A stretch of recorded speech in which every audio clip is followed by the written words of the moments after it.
10.500 millones de euros están detrás de la última crisis en el gobierno. Pedro Sánchez se ha rendido a la OTAN, a Europa y a Trump y ha aprobado el mayor gasto militar de toda la historia. Lo ha hecho sin sus socios, utilizando una trampa presupuestaria y sin pasar, por supuesto, por el Congreso de los Diputados. Esta fractura romperá el gobierno. Soy Javier Atard y hoy es jueves, es 24 de abril. El Mundo al Día, un podcast del Mundo.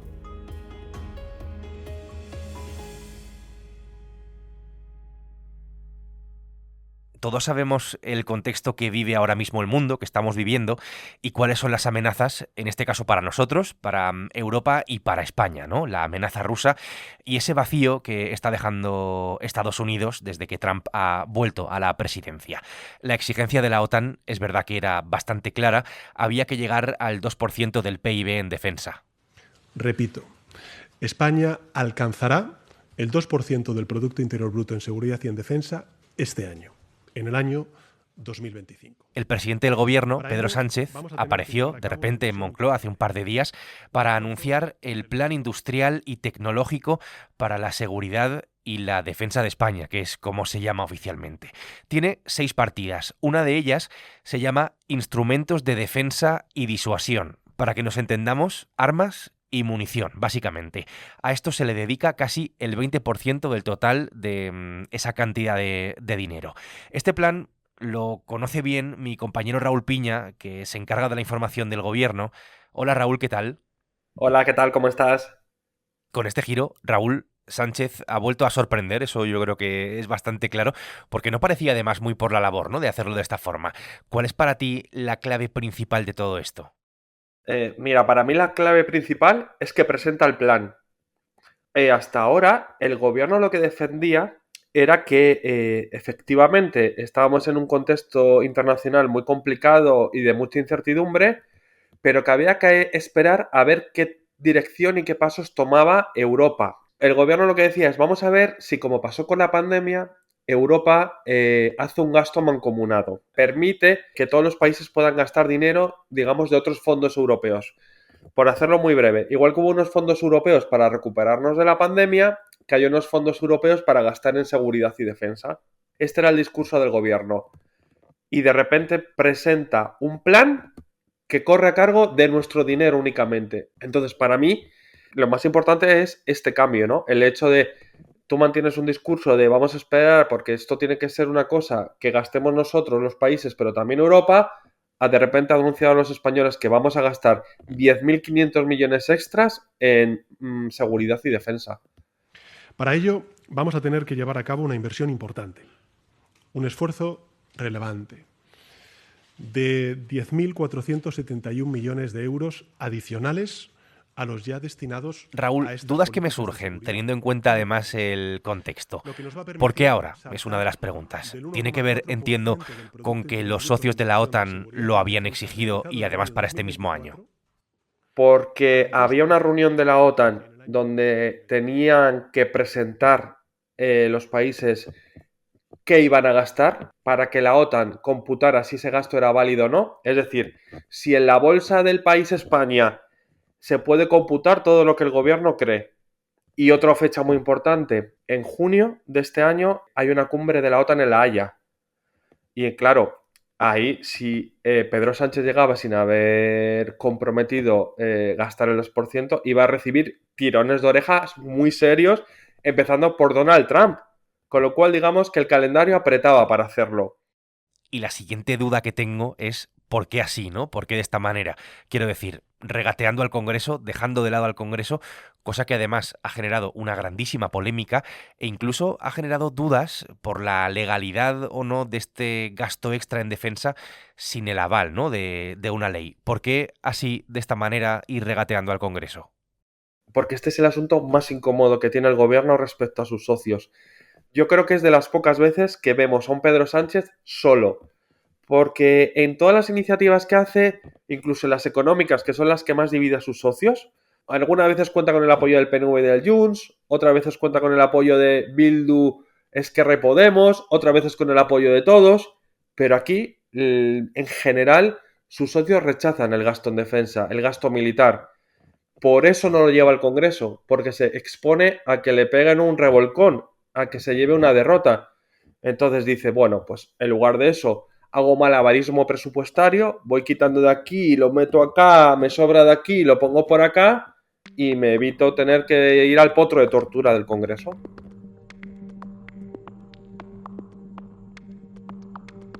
Con todas las reticencias que el gobierno ha tenido, la gran pregunta en este caso es ¿de dónde sale el dinero? Los casi 10.500 millones de euros que hemos llegado a tal punto que la ministra de Hacienda, María Jesús Montero, se ha empeñado en dejar muy claro que esos millones no se podrían dedicar a otra partida, a otras políticas y que no compiten en ningún caso con el gasto social. Esto, en fin, pues es lo que dice ella. Raúl, ¿de dónde sale el dinero? Porque es verdad que también se utiliza una especie de truco presupuestario. A ver, esta es una buena pregunta. A ver, el dinero sale de lo que nos hemos ahorrado en intereses de deuda, que son como unos 3.200 millones, de partidas que, vamos a ver, para aclararnos, ahora mismo España está funcionando con los presupuestos de 2023, ¿vale? Estamos en 2025, el gobierno no aprobó presupuestos ni en el 24 ni en el 25. Entonces el gobierno te dice, mira, es que hay partidas que en el 2023 eran válidas y ahora ya no hacen falta. Por ejemplo, había una partida de casi 2.000 millones para ayudar a las entidades locales a recuperarse de los ingresos fiscales que dejaban de ingresar por el parón económico por la pandemia. Bueno, como ya no hay parón económico, esa ayuda ya no es necesaria. Pues ese dinero lo pasamos a defensa. Entonces son, ¿sabes? Cosas así. Por ejemplo, también se van a destinar de los fondos europeos que se aprobaron para la pandemia, pues 1.400 millones los van a pasar para este plan. Y luego el gobierno tiene una cosa que se llama fondo de contingencia, que es como la hucha que tú tienes en tu casa, ¿sabes? Voy a ir metiendo dinero por si se me rompe el coche, voy a ir metiendo dinero por si tengo que cambiar la lavadora, y vas sacando de esa hucha cuando tienes imprevistos. Bueno, pues eso se llama en el Estado fondo de contingencia y el gobierno va a sacar de ahí 1.400 millones para este plan. Raúl, déjame que añada a esta conversación a nuestro compañero Álvaro Carvajal, que es el periodista del Mundo que sigue la información de Sumar, de Izquierda Unida y de Podemos. Y digo todo esto por un motivo que ahora vamos a explicar. Álvaro, ¿qué tal? Bienvenido. Hola, encantado de estar contigo. ¿Estarían dispuestos a salirse del gobierno? Bueno, eso es una decisión que obviamente tenemos que tomar colectivamente, por supuesto. Nosotros en este momento barajamos todos los escenarios porque además opinamos... El asunto de los socios es uno de los más importantes en este caso porque este paso de Sánchez ha abierto una fractura en el gobierno y quiero saber, pues, de qué tamaño es esa fractura. Recordemos que la coalición está compuesta por el PSOE, por el Partido Socialista y por Sumar. Y por simplificarlo todo, dentro de Sumar hay otros partidos como son, por ejemplo, Izquierda Unida. En Izquierda Unida llegan a decir que valoran una salida del gobierno, que valoran dejar el gobierno. Esto, Álvaro, ¿puede pasar de verdad? ¿Es algo factible esa salida de Izquierda Unida del gobierno, que ahora mismo tiene una ministra? Pues te diría que según han ido pasando las horas desde esa rueda de prensa, menos posibilidades. Es verdad que Enrique Santiago habría esa posibilidad por primera vez. Hay un malestar evidente por el aumento del gasto militar y por la compra de balas a Israel, dos decisiones que han molestado muchísimo. Pero es cierto que desde diferentes sectores de Izquierda Unida, desde la dirección de Izquierda Unida, se ha enfriado mucho esa posibilidad y de hecho el coordinador federal ayer no secundaba esas palabras. Es verdad que tampoco las corregía, pero bueno, ya sabes que cuando te preguntan sobre unas declaraciones y no las respaldas expresamente es porque no quieres suscribirlas. Entonces Izquierda Unida enfría esa situación y coloca el foco en el PSOE, en el grado de incumplimiento sobre los diferentes acuerdos. Yo creo que ustedes conocen que el gobierno de coalición progresista goza de muy buena salud. Vamos a agotar la legislatura y vamos a seguir mejorando la vida de los españoles y las españolas. Por tanto, Yolanda Díaz es la figura más importante de Sumar, fuera y dentro del gobierno, es la vicepresidenta segunda del gobierno, Yolanda Díaz.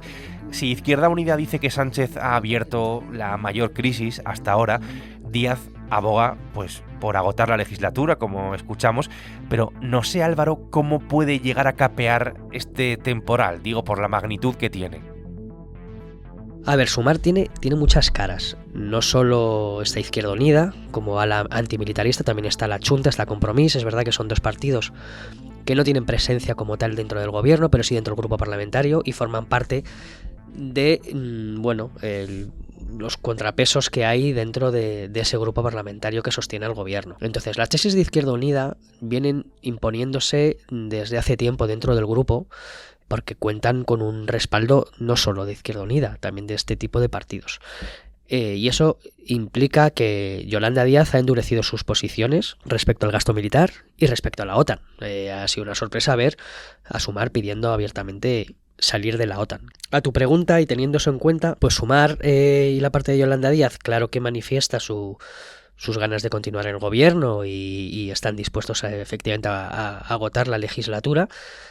Pero otra cosa es que dentro del grupo parlamentario pueda haber presiones para adquirir posiciones más duras en lo que respecta a todo el tema del gasto militar.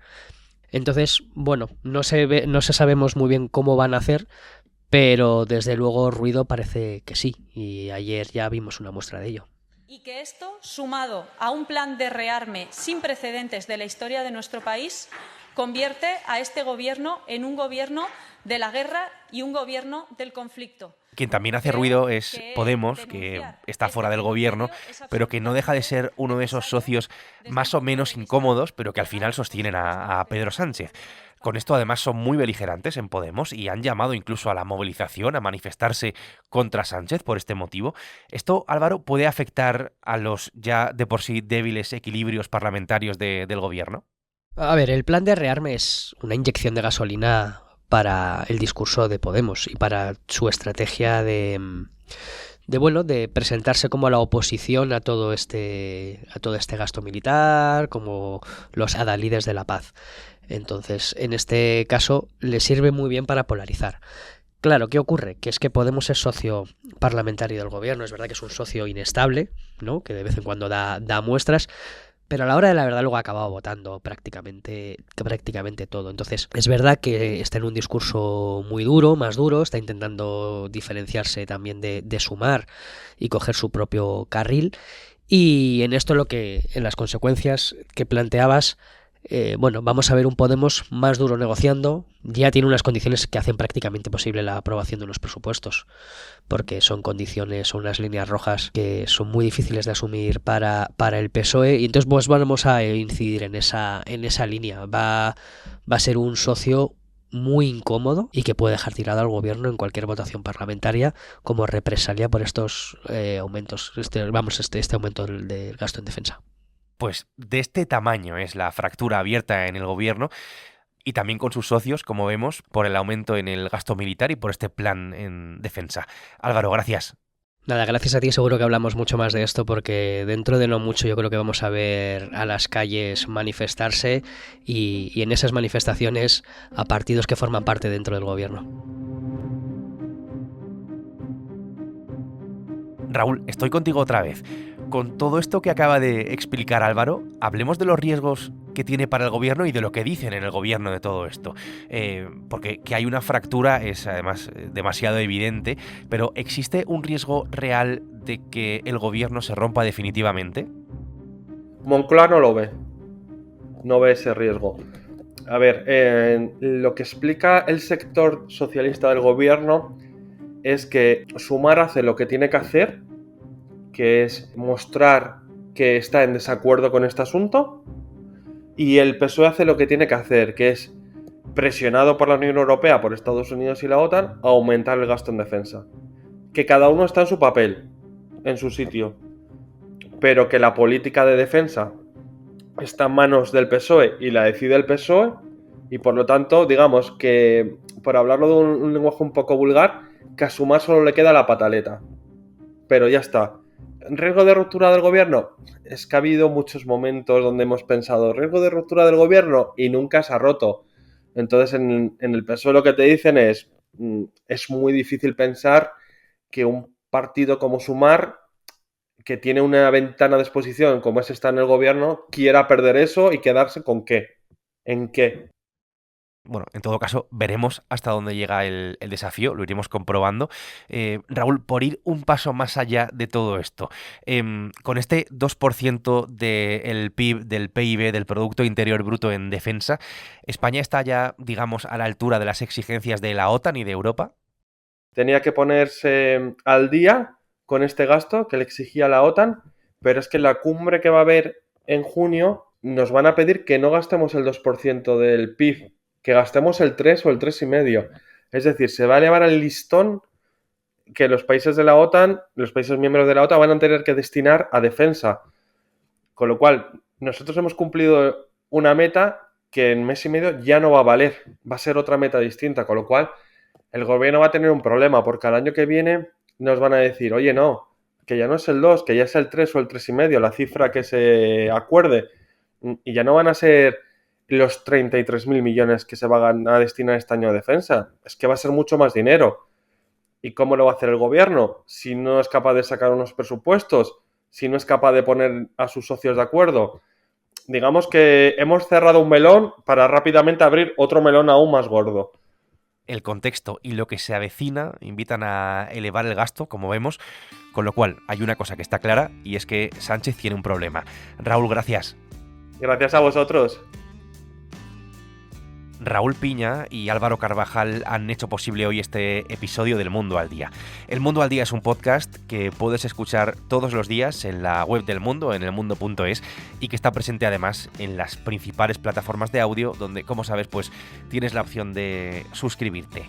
Mañana viernes, más El Mundo al Día. Has escuchado El Mundo al Día, un podcast del Mundo.